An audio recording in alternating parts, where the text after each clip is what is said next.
चलो, तो बेसिकली हम लोगों को आज जिस टॉपिक पर डिस्कशन करना है वो टॉपिक जो है वो है कॉन्स्टिट्यूशन की प्रियम्बल।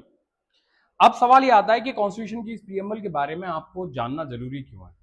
क्योंकि इस कॉन्स्टिट्यूशन की प्रियम्बल को हमने क्या बोला है? आइडेंटिटी ऑफ कॉन्स्टिट्यूशन बोला है। आइडेंटिटी ऑफ कॉन्स्टिट्यूशन है। तो अगर आपको कॉन्स्टिट्यूशन के बारे में जानना है, संविधान के बारे में जानना है, तो आपको उसके प्रियम्बल के बारे में भी अच्छी समझ होनी चाहिए।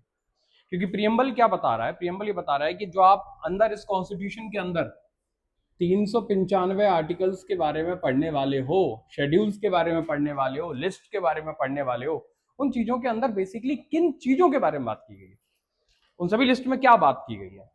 ठीक है, ये आपको समझना है। अब हम जो प्रियम्बल स्टार्ट करते हैं वो स्टार्ट कहां से करते हैं? ये बहुत इंपॉर्टेंट है इस पूरी प्रियम्बल को समझना। हम स्टार्ट करते हैं अपनी प्रियम्बल को we the people of India से। We the people of India. अब यहां पर ही पूरा खेल हो गया। लोग प्रियम्बल को रट लेते हैं, with the people of India having solemnly resolve constitution India into this, फिर लोगों को हमने ये दे दिया, ये सब रट्टा मार लिया आपने। समझना बहुत जरूरी है। अब सवाल ये आ रहा है कि we the people of India कौन है? इस पे तो कोई बात करे कि हम किसे बोलेंगे we the people of India. तो एक पीपल ऑफ इंडिया के ऊपर बात होगी और दूसरा सिर्फ इंडिया पे बात होगी। तो पीपल ऑफ इंडिया किसे बोल रहे हैं आप? पीपल ऑफ इंडिया बोल रहे हैं जो 1947 की आजादी के बाद हमारे संविधान के लागू होने 1950 तक के बीच में जितने भी लोगों के राइट्स हमने क्या किए? एक्सेप्ट किए, या हम बोलें कि हमने उनको राइट्स दिए। ये वो लोग हैं जिनको हमने क्या किया? With the people of India में हम पीपल की बात कर रहे हैं, हम भारत के लोग में हम लोगों की बात कर रहे हैं कि लोग हैं कौन वो। क्या डेविड वार्नर होगा हमारा लोग? कौन होंगे वो लोग? सवाल ये है। एबी डिविलियर्स हमारे लोग होंगे? डोनाल्ड ट्रंप हमारे लोग होंगे? दैट्स द क्वेश्चन कि हम किसको लोग बोल रहे हैं। अपने लोग, हम भारत के लोग जब बोल रहे हैं तो हम भारत के लोग हैं कौन? हम इस चीज के बारे में जब बात कर रहे हैं तो इसको बहुत अच्छे से समझना। 1947 से लेके 1950 के बीच में जब हमारा संविधान बन रहा है, इस संविधान के बनने के दौरान हमने लोगों को क्या दिए? अधिकार दिए। इस संविधान में अधिकार दिए और वो लोग जो हैं उनको हमने यहां पर क्या किया है? पीपल की डेफिनेशन के अंदर रखा है। अब आगे आप ये समझेंगे कि ये लोगों की डेफिनेशन कहां डिस्क्राइब्ड है। तो ये लोग कहां डिस्क्राइब है? आपके सिटीजनशिप चैप्टर के अंदर। ये सिटीजनशिप जब चैप्टर आप पढ़ोगे तो वहां पर ये पीपल की जो डेफिनेशन है ये पूरी तरीके से डिस्क्राइब की गई है। तो आर्टिकल 6 से लेके आर्टिकल 11 तक आंसर है किस चीज का? भारत के लोगों का। क्या आप किन्हें भारत के लोग कहोगे? इसको समझने के लिए आपको क्या पढ़ना पड़ेगा? इसको पढ़ने के लिए आपको इंडिया का सिटीजनशिप एक्ट पढ़ना पड़ेगा। तब आपको एक्चुअल में ये बात समझ में आएगी कि हम किसको बोल रहे हैं? लोग भारत के, जिसे हम कह पा रहे हैं। आई बात समझ में? तो इसमें कोई अपने अंदर दो राय मत पकड़ना या किसी भी तरीके की अपने दिमाग के अंदर कंफ्यूजन मत पकड़ना कि भारत के लोग कौन है। इसको इस स्पेसिफिक बात पे कि हम भारत के लोग किसे कह रहे हैं, हम लोग क्या करेंगे? सिटीजनशिप एक्ट पढ़ेंगे किसी एक दिन। मैं आपको एक दो प्रोविजंस हैं सिटीजनशिप एक्ट के अंदर, मतलब 3 से 4 सेक्शंस हैं, वो 3-4 सेक्शन जो इंपॉर्टेंट सेक्शन है उस एक्ट के वो समझा दूंगा ताकि आपके अंदर ये डाउट ना रह जाए। सेकंड बात आती है कि हम इंडिया किसे कह रहे हैं। तो इंडिया को डिस्क्राइब कौन कर दिया गया? इंडिया को हमने डिस्क्राइब कर दिया, एक है, फिर से समझना, 1947 के पहले का इंडिया और एक है 1947 के बाद का इंडिया। ये 1947 के बाद का इंडिया। एक 1947 पहले इंडिया अलग हुआ करता था, पाकिस्तान भी उसका हिस्सा था और भी कई सारी कंट्रीज उसका हिस्सा हुआ करते थे। लेकिन 1947 के बाद में इंडिया की जो डेफिनेशन दी गई वो कहां दी गई? आर्टिकल 1 के अंदर। आर्टिकल 1 ऑफ इंडियन कॉन्स्टिट्यूशन के अंदर समझाया कि भारत क्या है? राज्यों का संघ है। भारत यूनियन ऑफ स्टेट्स है। ठीक है, अब सवाल ये आ रहा है कि यूनियन ऑफ स्टेट कौन है? तो इसके लिए आपको लिस्ट पढ़नी पड़ेगी जिसके अंदर ये डिस्क्राइब्ड है कि कौन कौन से राज्य मिलकर क्या बना रहे हैं? भारत बनाते हैं। कितने राज्य आज की डेट में हैं जो मिलकर क्या बना रहे हैं आपके लिए? इंडिया बना रहे हैं। आया समझ में? तो this is the definition of we the people of India. तो जब हम पीपल की बात करेंगे तो आपको सिटीजनशिप एक्ट पढ़ना है, जिसके अंदर आपको स्पेसिफिकली कुछ सेक्शंस हैं जिसके बारे में मैं आने वाली क्लास में आपको बताऊंगा, ताकि आपकी ये क्लियरिटी हो जाए कि हम किन लोगों के बारे में बात कर रहे हैं। और दूसरा, इंडिया किसको बोल रहे हैं हम? इंडिया बोल रहे हैं भारत के राज्यों के संघ, जो भारत के राज्य हैं और जो मिलकर संघ बना रहे हैं उसको हम इंडिया बोल रहे हैं। क्लियर यहां तक? ठीक है। अब प्रियम्बल अपनी डायरेक्ट आप लोगों के पास में होंगे, प्रियम्बल ओपन करो और पढ़ो कि हमने क्या किया। We the people of India, आगे क्या लिखा है? हमने क्या क्या बनाया देश को? हमने सबसे पहले क्या बनाया? देखो इनके बैरेक्ट ही नहीं खुले। हाँ, हमने बनाया सोवरेन, प्रभुत्व संपन्न, sovereign, socialist, secular, democratic and Republic. Democratic and Republic. एक भी मार्कर आज काम नहीं कर रहा भाई साहब, क्या तो दिन है मेरा। ठीक है, तो बेसिकली हमने क्या किया? हमने अपने देश को सोवरेन बनाया, सोशलिस्ट बनाया, सेकुलर बनाया, डेमोक्रेटिक बनाया और रिपब्लिक बनाया। सिर्फ ये 4 टर्म्स, सॉरी ये 5 टर्म्स जो हैं ये डिस्क्राइब करूंगा आज। हमने क्या बोला? We the people of India. हमने स्टार्टिंग में बोला we the people of India. हम जब इंडिया बोल रहे हैं तो हम बोल रहे हैं यूनियन ऑफ स्टेट्स। इंडिया क्या है? Union of states. अब ये यूनियन ऑफ स्टेट्स को हमने कैसा बनाया हुआ है? हमने सोवरेन, सोशलिस्ट, सेकुलर, डेमोक्रेटिक और रिपब्लिक बनाया है। ये सब मिलकर भारत बना रहे हैं। और ये सब कैसे हैं? ये सारे के सारे राज्य जो मध्य प्रदेश, उत्तर प्रदेश की आप बात करते हो, वो सब कैसे हैं? Sovereign, socialist, secular, democratic, Republic है। ये अपने आप में सोवरेन, सोशलिस्ट, डेमोक्रेटिक, रिपब्लिक है। प्लस इन सबसे मिलकर जो एंटिटी बन रही है, जिसको आप क्या बोल रहे हो? इंडिया बोल रहे हो, ये भी अपने आप में क्या है? ये सारी चीजों को धारण करता है। ठीक है। सोवरेनिटी के काइंड्स होते हैं। मैंने जब आपको ज्यूरिस्प्रूडेंस बताया था तब मैंने सोवरेनिटी बताई थी, संप्रभुता बताई थी, और उसके काइंड्स होते हैं। इंटरनल सोवरेनिटी होती है, एक्सटर्नल सोवरेनिटी, तो कई तरीके की सोवरेनिटी, पॉलिटिकल सोवरेनिटी होती है, कई तरीके की सोवरेनिटीज के बारे में हमने बात की थी। तो उनमें से यहां पर आपको कौन सी सोवरेनिटी समझनी है? एक्सटर्नल और इंटरनल सोवरेनिटी के बारे में बात करनी है कि इंडिया की इंटरनल सोवरेनिटी कैसी होगी और एक्सटर्नल सोवरेनिटी कैसी। क्लियर है? इन दो चीजों के बारे में बात करनी है। अब हम सबसे पहले ही बात करने वाले हैं कि हमने क्या किया। हमने एक देश बनाया जिसको हमने भारत बोला, इंडिया बोला, और उस देश में हमने सबसे पहली चीज उसको क्या दी? हमने उस देश को सबसे पहले सोवरेनिटी दी, संप्रभुता दी। अब संप्रभुता का मतलब क्या होता है? संप्रभु, प्रभु के समान। हम क्या बोल रहे हैं? प्रभु के समान है आप। हमने अपने देश को कैसा बनाया?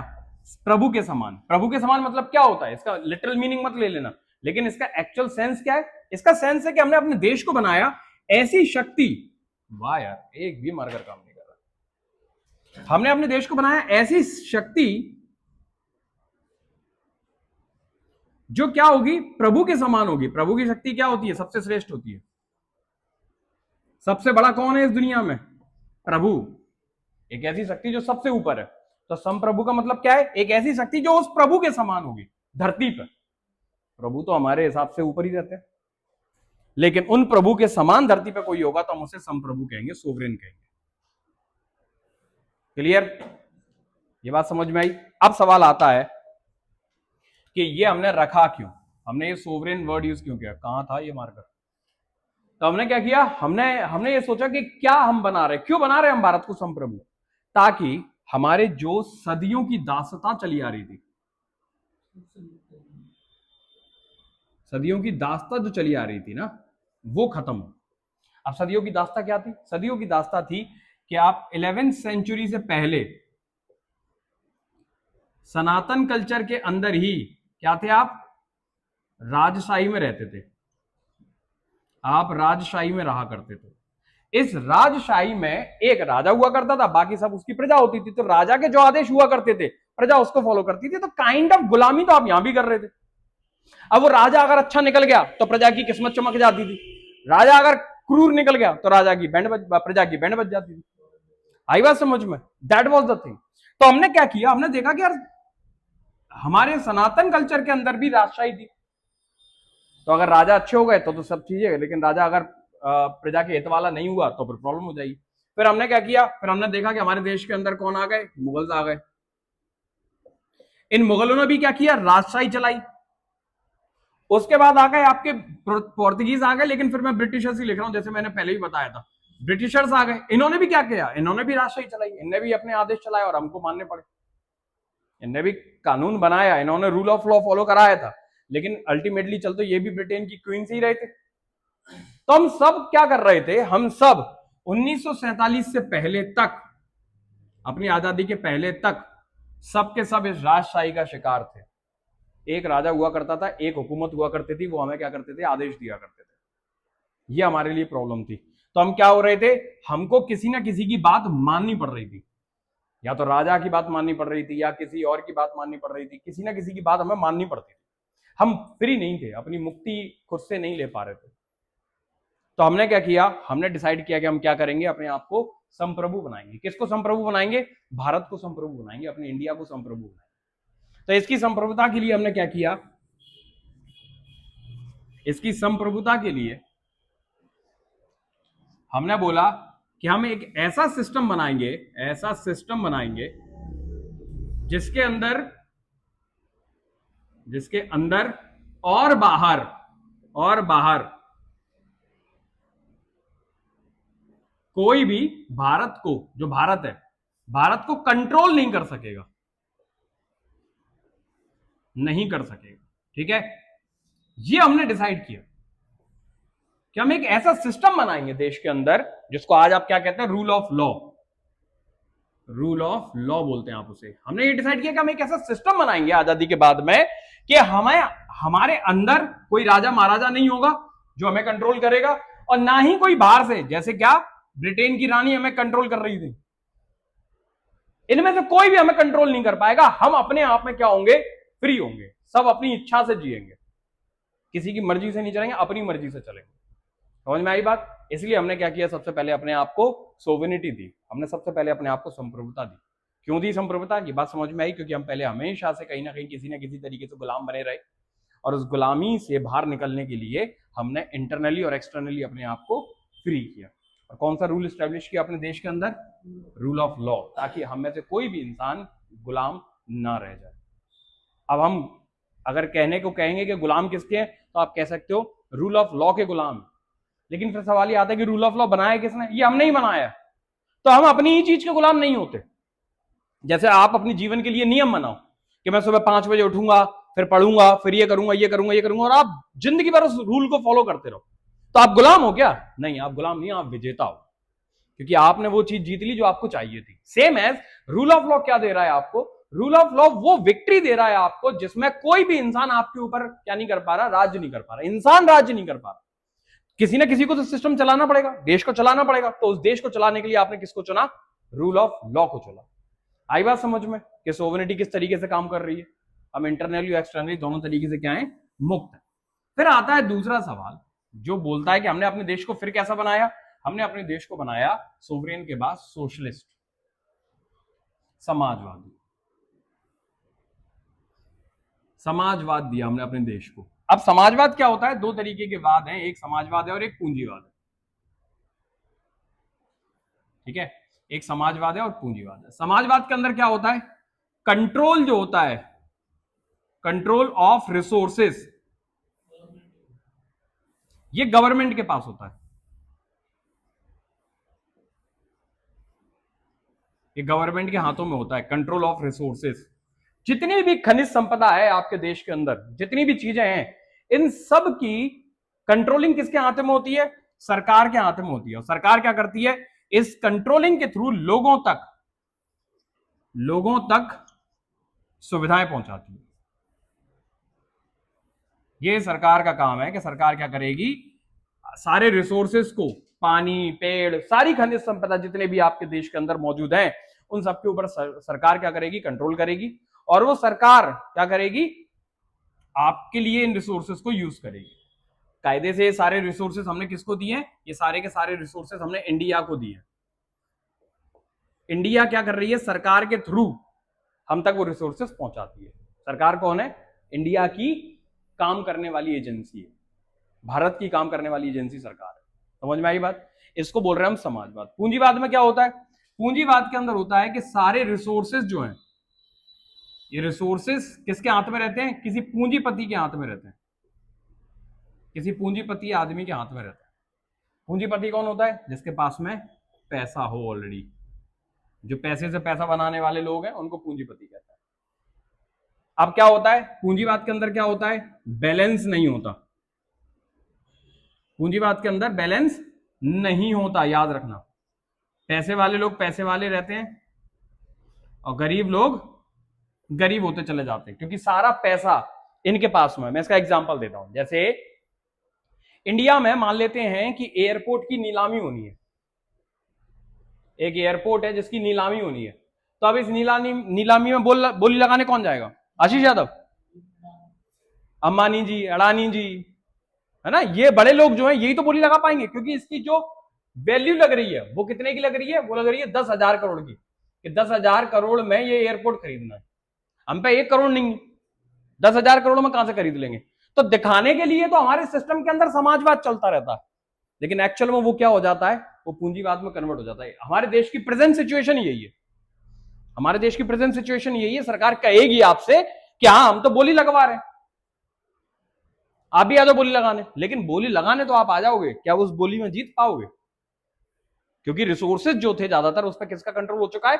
उन लोगों का कंट्रोल हो चुका है जिन्होंने पैसे से बहुत पैसा बना लिया।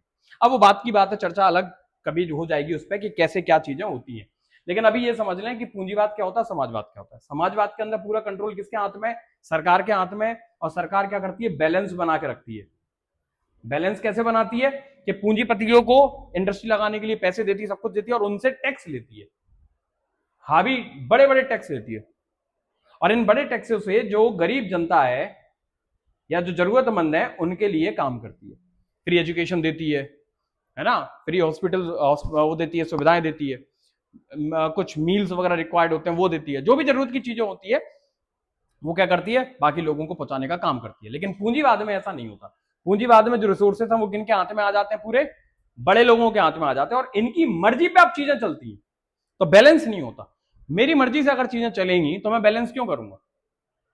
अगर मैं, वही बात हो गई, राजशाही वाली बात हो गई, अगर मैं अच्छा आदमी हूं तो मैं बैलेंस करने की कोशिश कर दूंगा, लेकिन अगर मैं अच्छा आदमी नहीं हूं, अच्छे की डेफिनेशन में यहां पर यह है कि आप दूसरे के मूल्यों को कितनी वैल्यू दे रहे हैं, ये इसके ऊपर है। तो अगर आप अच्छे आदमी नहीं हो तो आप क्या करोगे? पूरा पैसा अपने पास रख लोगे। समझ में आया? तो हमने क्या किया? हमने अपने देश के अंदर समाजवाद चुना। अब सवाल ये आ रहा है कि समाजवाद चुना क्यों? इसकी भी एक पूरी हिस्ट्री है। समाजवाद क्यों चुना? कोई बता पाएगा मेरे को? क्योंकि हमारे देश के अंदर, अभी बताया मैंने पहले, कि हमारे पूरे देश के अंदर क्या चल रहा था? किंगशिप, राजशाही चल रही थी। हमारे पूरे देश में क्या चलता था? हमारे देश में राजशाही थी। अब राजशाही में पैसा किसके पास होगा? राजा के पास में और उसके चहितों के पास में। राजा के पास होगा और उसके चहितों के पास में होगा, जनता के पास तो बस जीने लायक पैसा होगा। तो इस राजशाही को खत्म करने के लिए हमने क्या चुना? हमने देखा कि राजशाही में प्रॉब्लम क्या आ रही है? प्रॉब्लम ये आ रही है कि वही राजा अगर क्रूर है तो जनता को बहुत मारेगा और जनता आवाज भी नहीं उठा पाएगी। इस चीज से निपटने के लिए हमने क्या किया? हमने समाजवाद को चुना। हमने बोला नहीं, हम अपने देश को फिर से पूंजीवाद की तरफ नहीं ढकेलेंगे, हम अपने देश को समाजवाद की तरफ रखेंगे। क्यों? ताकि जितने भी लोग हैं इस देश के अंदर, हम भारत के लोग जो हम डेफिनेशन में पढ़ रहे हैं, हम जितने भी लोग हैं वो हम क्या कर सकें? एक अच्छी जिंदगी जी सकें। हम सब रह रहे हैं यहां पर, तो सबको अच्छी जिंदगी मिले, इसके लिए हमने क्या चुना? सोशलिस्ट चुना, समाजवाद चुना। बिल्कुल इसी की वजह से आया। बहुत बढ़िया, क्लियर ये चीज। तीसरी चीज थी सेक्युलर। सेक्युलर का पहले मतलब लिया गया धर्मनिरपेक्ष, और फिर बाद में सुप्रीम कोर्ट ने समझा कि ये धर्मनिरपेक्ष नहीं है, ये तो पंथ निरपेक्ष है। अब ये हुआ कैसे? धर्मनिरपेक्ष का मतलब क्या होता है और पंथ निरपेक्ष का मतलब क्या होता है? जब हमने कॉन्स्टिट्यूशन बनाया तो हमने कहा हम अपने देश को सोवरेन, सोशलिस्ट और सेक्युलर भी बना रहे हैं। सेक्युलर का मतलब क्या है? कि हमारे देश के अंदर हिंदू, मुस्लिम, सिख, ईसाई, बौद्ध, जाने कितने धर्म के लोग रहने लगे थे। बहुत सारे धर्म के लोग रहने लगे थे हमारे देश के अंदर। ठीक है, अब सवाल ये आ रहा है कि जब हमने कॉन्स्टिट्यूशन ऑफ इंडिया बनाया तो हम कॉन्स्टिट्यूशन ऑफ इंडिया को किस धर्म के अकॉर्डिंग चलाएं? अगर हम किसी धर्म को प्रेफरेंस दे देंगे तो बाकी धर्म के लोगों के साथ भेदभाव हो जाएगा। तो तो हमने डिसाइड किया कि हम भेदभाव तो ऑलरेडी झेलते चले आ रहे हैं इतने सालों से, धर्म के नाम पे, जात के नाम पे, जाने कितने और तरीकों के नाम पे, काले गोरे के नाम पे झेल रहे थे ना, कितने तरीकों के हम भेदभाव झेल रहे थे। तो हमने बोला कि एक आदमी अपना धर्म फॉलो करे जो उसको पर्सनल लेवल पर करना है, लेकिन हम क्या नहीं करेंगे, हम स्टेट का, हम भारत का कोई धर्म नहीं बनाएंगे, इंडिया का कोई धर्म नहीं होगा, इंडिया सारे लोगों को इक्वली ट्रीट करेगा। तो हमने क्या बोला कि हम भारत के लोग जो हैं वो धर्मनिरपेक्ष हैं।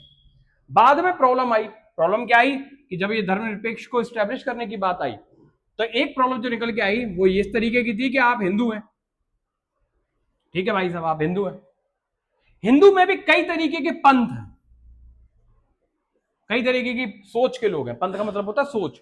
तो हिंदू में ही क्या थे, कुछ मूर्ति पूजक थे, कुछ मूर्ति पूजक नहीं थे, कुछ और तरीके के हैं, कुछ और तरीके के, कुछ और तरीके के। अब सवाल ये आ रहा है कि ये कह रहे हैं कि हम हिंदू हैं, ये कह रहे थे हम हिंदू हैं, ये कह रहे हैं हम हिंदू हैं, ये कह रहे हैं हम हिंदू, आप ये कह रहे हैं हम हिंदू। सुप्रीम कोर्ट के सामने प्रॉब्लम आ गई कि वो किस चीज को हिंदू बोले, किन को हिंदू बोले, किस सोच वालों को हिंदू बोले। तो सुप्रीम कोर्ट को समझ में आया कि नहीं, हम धर्म नहीं, हम पंथ निरपेक्ष, हम किसी भी सोच के इंसान को प्रिविलेज नहीं देंगे देश के अंदर। आपको आस्था रखनी है किसी भी चीज में आप रखिए, हम आपकी आस्था में किसी भी तरीके का दखलंदाजी नहीं देंगे। ये क्या किया हमने, हमने पंथ निरपेक्षता दे दी देश को, ना कि धर्मनिरपेक्षता।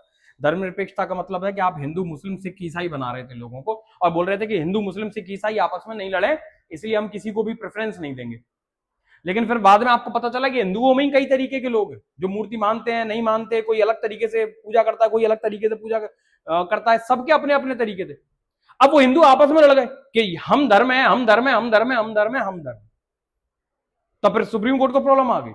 सुप्रीम कोर्ट के सामने जब बात पहुंची कि हिंदू आपस में ही लड़ गए, तब सुप्रीम कोर्ट ने क्या डिस्कस किया और क्या डिसाइड किया कि हम धर्मनिरपेक्ष नहीं है भाई, हम हैं पंथ निरपेक्ष, हम किसी भी पंथ की भी विचारधारा को समर्थन नहीं देंगे। क्लियर है? कहीं किसी डाउट तो नहीं आ रहा भी? ठीक है, ये हो गए हम सेकुलर, हम किसी का भी पक्ष नहीं लेंगे, किसी भी पंथ का, किसी भी तरीके की चीजों का हम यहां पर सपोर्ट नहीं करेंगे। तो हम सेकुलर बन गए, पंथ निरपेक्षता आ गई। फिर आती है डेमोक्रेसी, जनता का, जनता के लिए, जनता के द्वारा।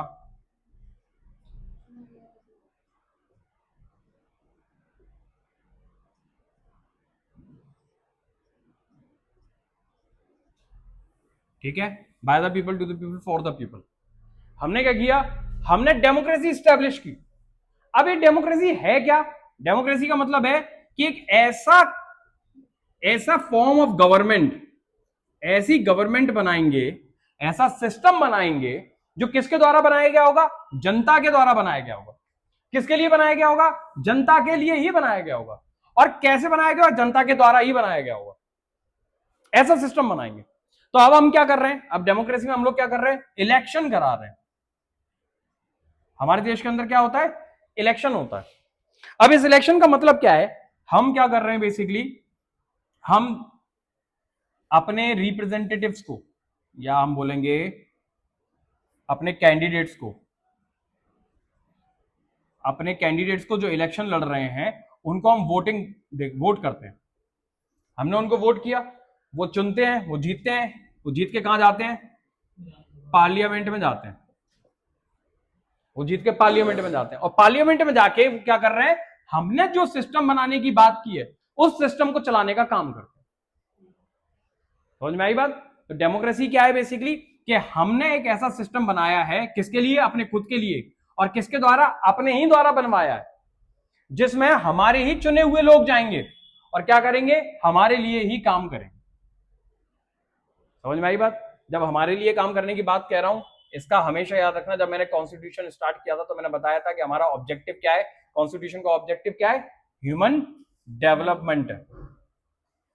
ह्यूमन डेवलपमेंट ऑब्जेक्टिव है इंडियन कॉन्स्टिट्यूशन का। तो हम लोग क्या कर रहे हैं, हम लोग ऐसे लोगों को भेज रहे हैं चुन के जो हमारे लिए ही, हमारे डेवलपमेंट के लिए कानून बनाने का काम करेंगे। आया समझ में? That is the meaning of democracy. तो हमने अपने देश को अभी तक कैसा बना लिया, हमने बना लिया सोवरेन, कि कोई भी बाहर से हमें कंट्रोल नहीं करेगा, कोई हमें अंदर से कंट्रोल नहीं करेगा। सोशलिस्ट बना लिया कि हम अपने रिसोर्सेज जो हैं देश के वो सब में इक्वल बांटने की कोशिश करेंगे, फिर हमने सेकुलर बनाया कि हम किसी भी विचारधारा का समर्थन नहीं करेंगे, और फिर हमने डेमोक्रेटिक बनाया कि हम एक ऐसे सिस्टम के अंदर रहेंगे जो सिस्टम चलाने वाले लोग हमारे ही द्वारा क्या किए गए होंगे, इलेक्ट किए गए होंगे, चुने गए होंगे। आखिरी जो आता है वो आता है आपका रिपब्लिक। अब आखिरी जो चीज आ रही है कि हमने इंडिया को क्या किया, इंडिया को हमने रिपब्लिक भी बनाया। अब बहुत ध्यान से समझना, मैंने एक क्वेश्चन पूछा था आप लोगों से पहले पिछली क्लास में कि हमने देश को डेमोक्रेटिक और रिपब्लिक दोनों क्यों बनाया, कि हमने देश को डेमोक्रेटिक और रिपब्लिक क्यों बनाया। जब हमने डेमोक्रेटिक बना दिया था तो फिर रिपब्लिक बनाने की जरूरत नहीं थी। पहले हम रिपब्लिक समझते हैं और फिर समझते हैं कि क्यों बनाया। रिपब्लिक का मतलब होता है representative of public, representation of public. तो हाईएस्ट रिप्रेजेंटेटिव ऑफ पब्लिक कौन है इंडिया के अंदर, president of India. President of India is the highest representative person in India. हमारे देश के सारे लोगों को हाईएस्ट लेवल पर रिप्रेजेंट कौन करता है, प्रेसिडेंट ऑफ इंडिया करता है। अब ध्यान से समझना, हमारा देश कितना खूबसूरती से डिजाइन किया गया, कितने इंटेलेक्चुअल होंगे वो लोग जिन्होंने हमारे देश की प्रस्तावना बनाई है, जिन्होंने हमारे देश को बनाया। कितने ज्ञानी लोग होंगे, ध्यान से समझना, कि हम फिर से गुलाम ना बन जाए, इसके लिए ये पूरी उन्होंने कवायद की थी। तो हमने क्या किया, डेमोक्रेटिक बनाया, रिपब्लिक बनाया। अब रिपब्लिक का मतलब क्या है, रिपब्लिक का मतलब है कि प्रेसिडेंट ऑफ इंडिया जो है ये हाईएस्ट रिप्रेजेंटेटिव होंगे। अब चुना क्यों गया, मतलब हमने डेमोक्रेटिक और रिपब्लिक ये दोनों चीजें क्यों ली, इसका आंसर जब आप ढूंढते हो तब आपको समझ में आएगा। डेमोक्रेसी में जो हाईएस्ट पावर है, हम बेसिकली 3 पावरों में बटे हुए हैं। पार्लियामेंट, एक आपकी पार्लियामेंट हो गई, दूसरी हो गई आपकी जुडिशरी, और तीसरी हो गई आपकी एग्जीक्यूटिव। आप पार्लियामेंट, जुडिशरी और एग्जीक्यूटिव 3 चीजों में बटे हुए हैं। पार्लियामेंट के अंदर आपके चुने हुए लोग भेजे, चुने हुए लोग आपने भेजे यहां पर, इनका एक मुखिया होगा जिसको आप क्या बोलते हैं, प्राइम मिनिस्टर। ये प्राइम मिनिस्टर है। जब आप जुडिशरी में आते हो तो जुडिशरी में जो आपके हेड है वो कौन है, चीफ जस्टिस ऑफ इंडिया। और एग्जीक्यूटिव का हेड कौन होता है, आपका प्रेसिडेंट। माननीय प्रेसिडेंट जो है वो आपके एग्जीक्यूटिव का हेड होता है। ठीक है, ये व्यवस्था हमने चुनी अपने देश को बहुत अच्छे से चलाने के लिए, कि भाई साहब हमारे चुने हुए लोग पार्लियामेंट जाएंगे और हमारे लिए नियम कायदे बनाएंगे। ठीक है, अगर उन नियम कायदों में किसी भी तरीके की गड़बड़ी होगी तो कौन चलाए, संभालेगा उसको, जुडिशरी संभालेगी। ये चेक करेगी कि ये पर्टिकुलर लॉ जो बनाया पार्लियामेंट ने ये सही लॉ है या नहीं है। अगर वो हमारे मूल अधिकारों के अगेंस्ट में होगा, फंडामेंटल राइट्स के अगेंस्ट में होगा, तो जुडिशरी क्या कर देगी, उसको नल एंड वॉइड डिक्लेयर कर देगी। ठीक है, और तीसरी चीज है एग्जीक्यूटिव, कि ये जो कानून बनेगा इस कानून का इंप्लीमेंटेशन कौन कराएगा, ये एग्जीक्यूटिव बॉडी कराएगी। ठीक है, अब हमने चुना क्यों है रिपब्लिक। पार्लियामेंट मान लेते हैं क्या हो जाती है, करप्ट हो गई आपके देश के अंदर। ये सारे लोग हमारे चुने हुए क्या हो गए, करप्ट हो गए। अब प्रॉब्लम क्या हमारे देश के अंदर, कि हमने एक बार सरकार चुनी और कितने साल के लिए चुन लेते हैं हम, 5 साल के लिए। क्या हमारे पास में राइट टू रिकॉल है, हम मतलब अपने चुने हुए लोगों को ही 5 साल तक वापस नहीं ला सकते। हम इस्तीफा दिला सकते हैं, वो जंतर मंतर पर बैठ के जबरदस्ती, वो भी बहुत मार खाने के बाद में, कि एक मंत्री जी का इस्तीफा हो जाए। अपने ही चुने लोगों को वापस लाने की हिम्मत नहीं है हमें।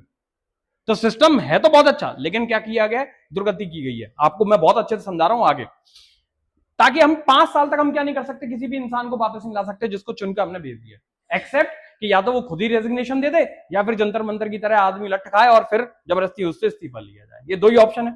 अब मान लेते हैं कि ये पूरी की पूरी पार्लियामेंट जो है ये करप्ट हो गई। इनने कहा छोड़ो यार, अपन 550 लोग बढ़िया है, अपन 550 लोग हैं, अपन लोग मिलके क्या करते हैं, आराम से पूरी देश के ऊपर क्या करते हैं, राज्य करते हैं।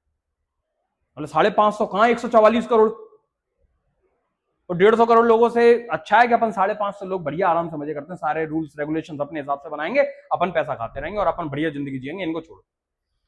इसमें जुडिशरी भी इनका साथ देने लगी, ये भी करप्ट हो गए। मान लो ये जो संस्था है पूरी, ये भी करप्ट हो गई,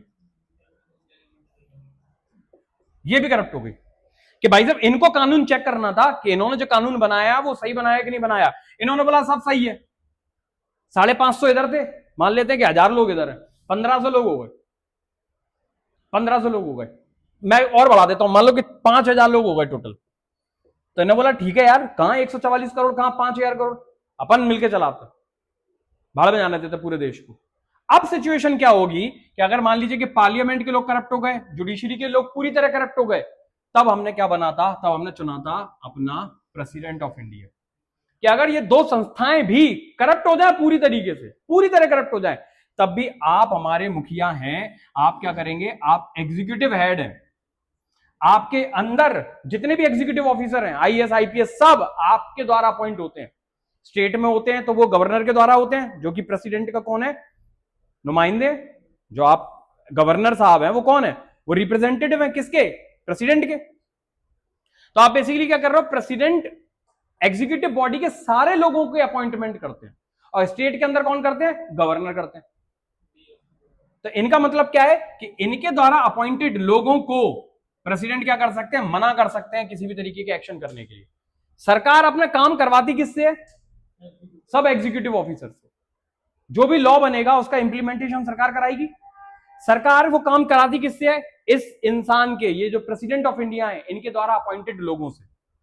अब अगर ये दो सिस्टम भी करप्ट हो गए हमारे, तब भी क्या किया जा सकता है, ये प्रेसिडेंट ऑफ इंडिया अपने एग्जीक्यूटिव ऑफिसर्स को एक आदेश दे सकते हैं, क्या, कि आप किसी भी तरीके का काम मत कीजिए, मत कीजिए। इसलिए देश के अंदर आर्मी किसके अंडर आती है, तीनों आर्मियों का मुखिया कौन, राष्ट्रपति। बाकी जितनी भी चीजें हैं, जितने भी एग्जीक्यूटिव ऑफिसर्स हैं, बड़े से बड़े आईएएस ऑफिसर और छोटे से छोटा अधिकारी, सब किसके अंडर में है, प्रेसिडेंट ऑफ इंडिया के अंडर में। सब कोई किसके अंडर में आता है, प्रेसिडेंट ऑफ इंडिया के अंदर आता है। तो अगर ये दोनों करप्ट भी हो गए, कि हम दोनों मिलकर पूरे देश की बैंड बजाते हैं, खूब लूटते हैं, तब भी हमारा ये इकलौता आदमी क्या कर सकता है, अपना आदेश दे सकता है पूरी टीम को जो उनके अंडर में अपॉइंट होती है कि कोई काम मत करना। And that's the power of this president, and that's the power of executive, and that is the power of Republic. तो हमने क्यों रखा, कितने विद्वान है हमारे देश के जो संविधान बनाने वाले लोग हैं। सोचो कि अगर पार्लियामेंट करप्ट हो जाए, जुडिशरी करप्ट हो जाए, तब भी आप बचे रहोगे। बोले अगर जुडिशरी और ये करप्ट हो गए, मान लो ये दोनों करप्ट हो गए, तो ये कानून बना बना के क्या कर सकती है, इनको महाभियोग के द्वारा हटा सकती है, इनको भी महाभियोग के द्वारा हटा सकती है। कितना अच्छे से बनाया संविधान कि 3 में से कोई 2 करप्ट होगा और 1 बचा रहा, तब भी हम क्या कराएंगे, पूरे सिस्टम को चला सकते हैं। अगर मान लीजिए कि पार्लियामेंट करप्ट है और इधर एग्जीक्यूटिव बॉडी करप्ट है, तो जुडिशरी क्या कर सकती है, जुडिशरी जजमेंट दे दे के ये चेक कर सकती है कि क्या सही हुआ है क्या सही नहीं हुआ, बचा सकती है। सेम एज ये तो मैं बता ही चुका कि पार्लियामेंट और जुडिशरी करप्ट है, तो एग्जीक्यूटिव कैसे बचा सकती है। अब मान लीजिए कि एग्जीक्यूटिव और जुडिशरी करप्ट है, तो पार्लियामेंट क्या कर सकती है, पार्लियामेंट कानून बना सकती है, ये तो पावर है ही उसके पास में। प्लस प्रेसिडेंट ऑफ इंडिया के अगेंस्ट में और चीफ जस्टिस ऑफ इंडिया के अगेंस्ट में क्या कर सकती है, महाभियोग ला सकती है। बिल्कुल, और महाभियोग लाकर इंपीचमेंट प्रोसेस करके इन लोगों को हटा सकती है, इतनी बड़ी पावर है। तो हमने इतने अच्छे तरीके से बैलेंसिंग की अपने कॉन्स्टिट्यूशन ऑफ इंडिया की, ताकि हम जिंदगी में कभी भी दोबारा गुलाम ना हो जाए। अब तीसरी चीज आती है, अब तीसरी चीज क्या आती है कि पार्लियामेंट, एग्जीक्यूटिव और जुडिशरी तीनों ही करप्ट हो जाए। इन्होंने बोला कि अभी तक 5000 लोग थे, एक काम करो एग्जीक्यूटिव के भी उठा लो, तो 15000 हो जाएंगे सब मिला के, या मैं बोल रहा हूं कि 50000 हो जाएंगे सारे अधिकारी मिला के। जब मान लेते कि 2 लाख हो गए, लो छोड़ो, मैं कह रहा हूं 2 लाख भी क्या यार, तुम ले लो 14-15 लाख ले लो, सब मिला के 15 लाख अधिकारी हो गए। कहां 15 लाख अधिकारी और कहां 150 करोड़ जनता, समझ रहे हो। तो इन्होंने क्या किया, अगर अब सवाल आता है कि अगर ये तीनों करप्ट हो गए, तो फिर तुम राम नाम जपना और शरीर त्याग देना, फिर तो कुछ बचा ही नहीं तुम्हारे पास। तो तुम्हारा पढ़ना लॉ और ये समझना क्यों बहुत ज्यादा जरूरी है, ये इसलिए बहुत ज्यादा जरूरी है कि भाई अकाउंटेबिलिटी बनाए रखना इन तीनों की। अभी इतना बड़ा प्रोटेस्ट हो गया हमारे देश के अंदर, ये अपनी यहां पर बैठे अधिकारी अपनी कोई बात नहीं कर रहे, और यहां पर जो अपॉइंट हुए हैं सरकार में आदमी, धर्मेंद्र प्रधान जी, वो अपना इस्तीफा नहीं दे रहे। जुडिशरी कुछ कह नहीं रही है, लाठी पड़ रही है, सब कुछ हो रहा है, लेकिन जुडिशरी कुछ नहीं कह रही है। जुडिशरी अपने हल्के हल्के जो हाईकोर्ट है वो तब भी कुछ संज्ञान ले रहे हैं, सुप्रीम कोर्ट ने उस मैटर में कोई संज्ञान नहीं लिया। अब आ रहे प्रेसिडेंट ऑफ इंडिया, हमारे प्रेसिडेंट ऑफ इंडिया ने इतना बड़ा इवेंट हो गया, कुछ कहा ही नहीं। ये देखो इस देश की दुर्गति। अभी हमने बोला कि तुम हमारे सबसे बड़े मुखिया हो, तुम हमारे परदादा हो, दादा भी नहीं परदादा, तुम सबसे बड़े हो, तुम्हारा आदेश सब मानेंगे। आके कुछ कहना, जे आराम से बैठे हैं, कुछ नहीं कह रहे। And that is the problem of India. आपको जो लॉ सीखना है ना, वो रटना नहीं है। लॉ रट के किसी एक छोटे से करियर के अंदर सेट हो जाना और फिर अपनी जिंदगी जी के निकल जाना, ये बहुत आसान है भाई, बहुत आसान है। तो अगर ऐसा ही हो रहा होता ना, तो फिर भगत सिंह नहीं मर रहे होते इतनी यंग उम्र में, चंद्रशेखर आजाद, सुभाष चंद्र बोस, ये सब लोग नहीं लड़ रहे होते तुम्हारे लिए, अगर उनकी भी यही सोच होती तो। और तुम फिर ऐसे बैठे नहीं होते, तुम भी कहीं लगे होते झाड़ू वाड़ू लगाने में। हम सब झाड़ू वाड़ू लगा रहे होते बैठ के कहीं ना कहीं किसी के अंडर में, क्योंकि हम लोग राज साइड में तो है नहीं ना। बिल्कुल, गॉट इट। तो प्लीज अंडरस्टैंड कि आपको क्या करना है, आपको इस स्ट्रक्चर को इंडियन कॉन्स्टिट्यूशन के बहुत अच्छे से समझना है। तो आज जो मैंने आपसे बात की है, वो पूरी की पूरी बात किस चीज के ऊपर है कि हमने आजादी के बाद अपने देश को कैसा बनाया। हमने आजादी के बाद अपने देश को सोवरेन बनाया, सोशलिस्ट बनाया, सेकुलर बनाया, डेमोक्रेटिक बनाया और रिपब्लिक भी बनाया। तो ये याद रखना कि हमने डेमोक्रेटिक और रिपब्लिक दोनों क्यों बनाया, ये कभी मत भूलना। तो बीइंग अ लॉस्ट, बिल्कुल इस पर्पस के लिए बनाया। और इसी को बोलते हैं, इसी चीज को बोलते हैं सेपरेशन ऑफ पावर। इसी कॉन्सेप्ट को बोला जाता है सेपरेशन ऑफ पावर, शक्तियों का विभाजन किया है। और दूसरा कॉन्सेप्ट जो आप पढ़ेंगे आने वाले समय में, उसको पढ़े check and balance theory. Check and balance कि सब एक दूसरे के ऊपर क्या बनाए रखें, बैलेंस बनाए रखें और चेक करते रहें एक दूसरे को। जो मैंने समझाया अभी पूरा कि ये दो करप्ट हो गए तो ये संभाल सकता है, ये दो करप्ट हो गए तो ये संभाल सकता है, इसको चेक एंड बैलेंस थ्योरी कहते हैं। क्लियर है? समझ में क्या आएगा उसमें, आ जाएगा। हाँ, एग्जीक्यूटिव सबसे बड़ी है,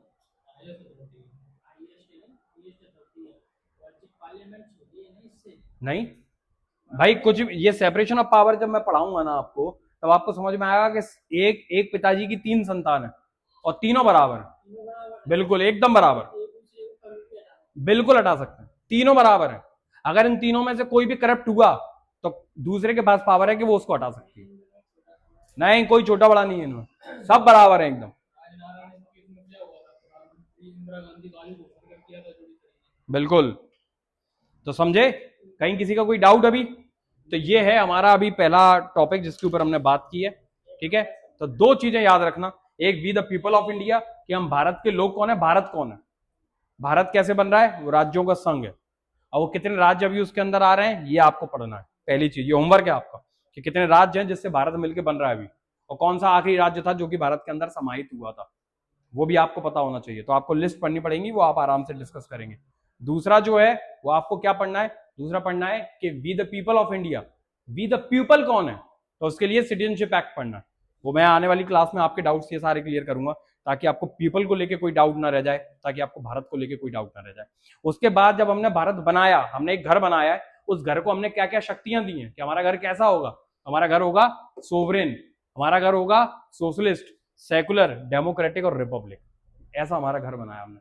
अब जो नेक्स्ट क्लास होगी उसमें हम बात करेंगे कि हमने लोगों को क्या क्या दिया, जो हम भारत के लोग बोल रहे हैं, वो लोगों को हमने क्या क्या शक्तियां दी हैं अपने देश के अंदर। क्लियर है? तब अपन आगे बढ़ के समझेंगे बाकी सारी चीजें। कहीं कोई डाउट तो नहीं किसी का भी? पक्का? बढ़िया, बहुत बढ़िया। नहीं, बंद मत कर, बंद मत कर, चलने दे। कई बार ऐसी बातें जनरली भी हो जाती हैं जो कि कट जाती हैं बाद में। हाँ हाँ, बिल्कुल बिल्कुल सही बात है। एक्चुअली क्या होता था, हमारे यहाँ लोगों को बहुत उलझाया रखा हुआ है अभी भी। हमारे लोगों को सोशल मीडिया पे और ना जाने कितनी चीजों में उलझा दिया है सरकार ने, बिल्कुल लटका दिया है। इसका इंपैक्ट क्या हो रहा है, इसका इंपैक्ट हो रहा है कि आप पढ़ नहीं पा रहे हो। आपको क्या लग रहा है, आप लॉ स्टूडेंट्स हो, ग्रेजुएशन खत्म होने पे आ गई, और हो गई ऑलमोस्ट, और कहीं होगी तो हो चुकी होगी, लेकिन आपको ये चीज पता है जो मैं बता रहा हूं रिपब्लिक और डेमोक्रेटिक के बारे में, जो बात मैंने आपको समझाई अभी, कि क्यों है सेपरेशन ऑफ पावर है, ये तो हम भी जानते हैं, लेकिन ये सेपरेशन ऑफ पावर हमने क्यों दिया, पता था ये आप कि हमने रिपब्लिक और डेमोक्रेटिक दोनों क्यों चुने, ये पता था आपको? And that's the biggest question कि जब लॉ स्टूडेंट को ही नहीं पता कि हमारे देश की फंक्शनैलिटी कैसे है, किन ग्राउंड्स पे हमारा देश चलेगा, कैसे चलेगा हमारा देश, तो सोचो जिनको लॉ दूर दूर तक नहीं पता, जिनको कानून की कोई समझ ही नहीं है, वो क्या जानेंगे इस देश के बारे में? समझ में आ रही बात? क्या जानेंगे? और जब जानोगे ही नहीं तो करोगे क्या? है ना। जैसे वो मूवी देखी तुमने, हेरा फेरी देखिए, वो पहले पार्ट में तो उनको बहुत पैसा मिल जाता है, सेकंड पार्ट में वो घर बना लेते हैं बड़ा अपना।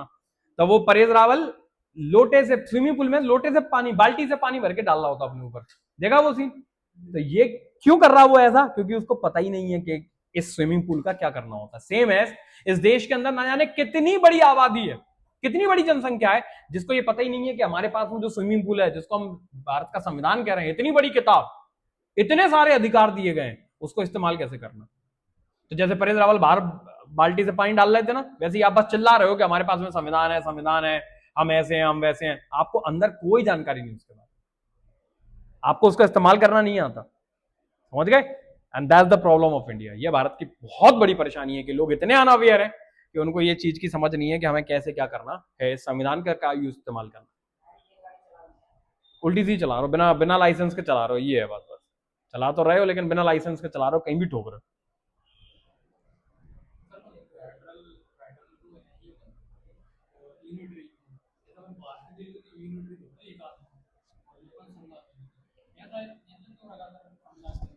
ये इसका आंसर है सेपरेशन ऑफ पावर। हमने क्या किया, हमने डिपेंडेंसी नहीं रखी किसी भी एक चीज के ऊपर। हमने बोला कि हम, क्योंकि हम यूनियन ऑफ स्टेट हैं, और हमने बोला कि हमारे जो यूनियन ऑफ स्टेट्स हैं ये एक दूसरे की मदद करते रहेंगे, और जब जरूरत पड़ेगी तब सब एक भी हो जाएंगे। तो हमने लिस्ट बनाई अपनी, हमने संविधान बनाते समय हमने लिस्ट बनाई कि कौन कौन से सब्जेक्ट मैटर होंगे जिसपे सिर्फ अधिकार किसका होगा, राज्य का। कौन कौन से ऐसे सब्जेक्ट मैटर होंगे जिन पे अधिकार किसका होगा, सिर्फ और सिर्फ सेंट्रल गवर्नमेंट का। और कौन कौन से ऐसे सब्जेक्ट मैटर होंगे जिस पर दोनों गवर्नमेंट अपनी आपसी सहमति से क्या बना सकती है, कानून बना सकती है। तो हमने ऐसा लॉ बनाया ताकि हमारी एकजुटता, जो हम बात करेंगे आने वाले टाइम में, वो एकजुटता हमेशा बनी रहे, राज्य एक दूसरे से लड़े ना। ये इसलिए बनाया क्योंकि कई सारे राज्य ऐसे होंगे जिनके पास में रिसोर्सेज थोड़े से कम होंगे, कई राज्य होंगे जिनके रिसोर्सेज ज्यादा होंगे, कई राज्य ऐसे होंगे जिनके पास में पॉपुलेशन कम होगी, कई राज्य ऐसे होंगे जिन पर पॉपुलेशन ज्यादा होगी, कई राज्य ऐसे होंगे जिन पर पॉपुलेशन कम होगी, रिसोर्सेज ज्यादा होंगे, और कई राज्य ऐसे होंगे जिन पर रिसोर्सेज कम होंगे लेकिन पॉपुलेशन ज्यादा होगी। तो अब ये लोग आपस में लड़ जाएंगे। तो हमने क्या किया, ये लोग आपस में ना लड़े, इसलिए हमने इनको अलग नहीं किया। हमने कुछ सब्जेक्ट मैटर में इनको अलग किया और बाकी सारे सब्जेक्ट मैटर में इनको क्या किया, हमने एक साथ जोड़े रखे। समझ में आई बात। तो ये आप आने वाले क्लासेस जब मैं लूंगा तब आपको अपने आप समझ में आना चालू हो जाएंगे, डोंट वरी। कहीं किसी का कोई डाउट? पक्का आया समझो? अरे वाह, इतना पसीना आ चुका मेरे को, वाह यार। कहीं किसी का कोई डाउट है तो बताए, किसी भी तरीके का। सब डन, एकदम क्लियर।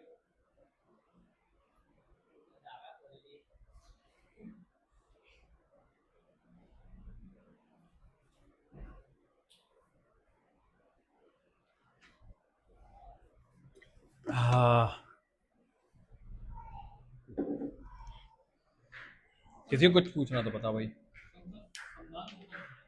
कोई भी नहीं है संविधान से ऊपर, कोई नहीं हो सकता। वापस ला ले आए ना उनको पटक कर, बाहर कोई नहीं हो सकता। वो इतनी, इंदिरा गांधी ऐसी ऑटोक्रेट होती चली जा रही थी, इतनी ऑटोक्रेट हो गई थी कि फिर जुडिशरी ने पकड़ा उनको कि भैया रुक जा, ऐसा नहीं हो सकता। तब जुडिशरी ने वो आपका बेसिक स्ट्रक्चर की थ्योरी दी कि इन चीजों में आप बदलाव नहीं कर सकते। उस समय की जुडिशरी बड़ी स्ट्रांग हुआ करती थी। मैं आज की जुडिशरी में इस तरीके से कोई वो नहीं कर रहा हूँ, कमेंट नहीं कर रहा कि आज की जुडिशरी कॉम्पिटेंट नहीं है, लेकिन उस समय के जजेस ने जो जजमेंट दिए हैं आप देखोगे वो अलग ही लेवल की चीज है।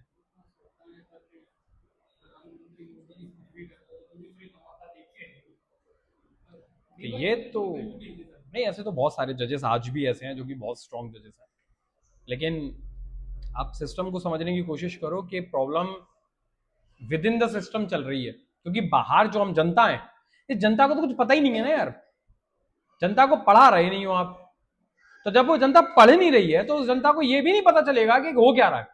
तो वो जो सिस्टम में लोग हैं, कुछ अच्छे लोग हैं, कुछ बुरे लोग हैं। अच्छे बुरे जब मैं कह रहा हूं इसका मतलब है कि कुछ धर्म का पालन करने वाले हैं, कुछ अधर्म का पालन करने वाले हैं। कोई सिर्फ अपनी अपनी सोच रहा है, कोई जनता की भी सोच रहा है। तो इनके बीच में क्लैश चल रहा है ऊपर सिस्टम में, ये प्रॉब्लम हो रही है।